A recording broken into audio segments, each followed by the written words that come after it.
నీ జీవిత కథను మార్చగలిగిన కొన్నిసార్లు మనుషులు డిసైడ్ అయిపోతారేమో ఇంక ఈ బ్రతుకు బాగుపడదని.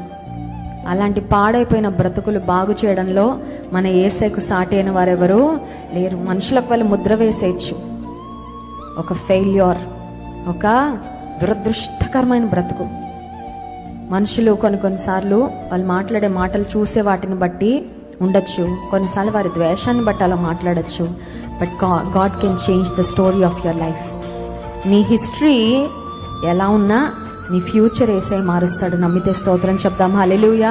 నీ ఫ్యూచర్, నీ భవిష్యత్తు యేసయ్య చేతిలో పెట్టుకో.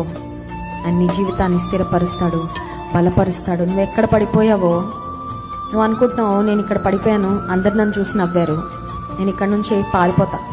చూడండి, హ్యూమన్ టెండెన్సీ ఏంటంటే ఫైట్ ఆర్ ఫ్లైట్ మోడ్ అంట. అయితే పోరాడాలనుకుంటా, లేకపోతే పారిపో